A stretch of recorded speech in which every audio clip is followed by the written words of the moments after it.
Coucou, je m'appelle Julie, je suis orthophoniste et aujourd'hui, pour la capsule Coco Placotte, je te parle d'un sujet que je trouve vraiment important, l'interaction parent-enfant.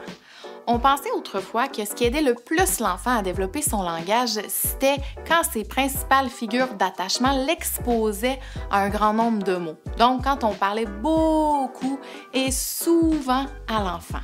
Aujourd'hui, ce que la recherche nous dit, c'est que ce qui compte encore plus que la quantité, c'est la qualité. Pas une grande surprise, tu vas me dire, mais ça a quand même pris plusieurs études sérieuses pour le confirmer. Puis encore plus intéressant que ça, c'est qu'on a étudié les dimensions de l'interaction parent-enfant qui faisaient en sorte que l'interaction était favorable au développement du langage et de la communication de l'enfant. Et c'est exactement ça que je m'apprête à te partager. La première dimension la plus importante dans l'interaction, c'est la sensibilité. La sensibilité, c'est être sensible aux intérêts de notre enfant, détecter et comprendre ce qui attire son attention. Concrètement, c'est quand on commente ce qui intéresse notre enfant, qu'on observe ce que notre enfant est en train de faire, qu'on s'intéresse au jeu de notre enfant, qu'on se positionne en face de notre enfant, qu'on est en ouverture physiquement. En d'autres mots, la sensibilité, c'est notre disponibilité, notre engagement, notre écoute et notre ouverture dans l'interaction. La deuxième dimension la plus importante dans l'interaction, c'est la réactivité. La réactivité, c'est réagir aux actions, aux demandes directes, aux demandes indirectes et aux intentions de communication qu'on détecte chez notre enfant et qu'on comprend, donc grâce à notre sensibilité.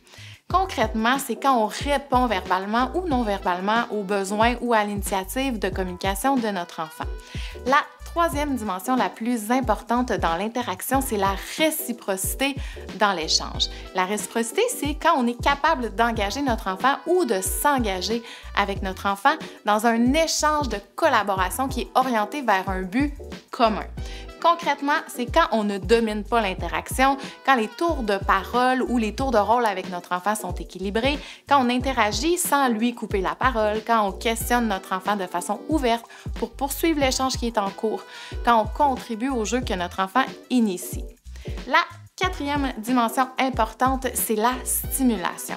La stimulation, c'est quand on a le désir que notre enfant apprenne quelque chose et qu'on souhaite favoriser son développement, que ce soit par le jeu, l'explication, le modèle ou la stimulation sensorielle. Concrètement, c'est montrer un nouveau mot à notre enfant, décrire la fonction d'un objet.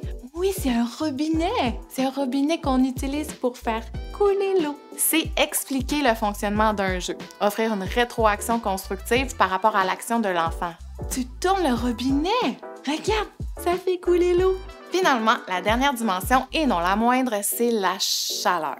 Tu auras compris que c'est pas pendant une semaine de canicule puis qu'il fait 35 degrés dans la maison, mais bien quand tu te montres chaleureuse envers ton enfant. En d'autres mots, ça veut dire que tu démontres une posture et une attitude qui sont positives envers l'enfant. Concrètement, c'est par la proximité physique, les câlins, les bisous, les sourires, quand on prend notre enfant dans nos bras, quand on utilise des « Oh mon petit coco », puis ma petite poulette, puis mon bébé d'amour, quand notre voix est douce, est joyeuse, est affectueuse, est rassurante et surtout est ajustée aux besoins de notre enfant. Ce que je trouve le plus intéressant dans ces données-là, c'est de réaliser que la qualité de l'interaction repose sur différents éléments.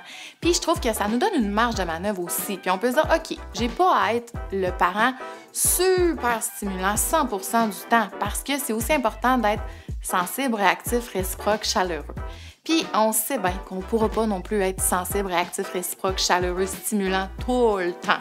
Mais le fait de savoir que c'est important pour le développement de notre enfant, ça peut nous aider à y penser plus souvent et à interagir consciemment. Prochaine capsule, on parle de stimulation. À tout de suite!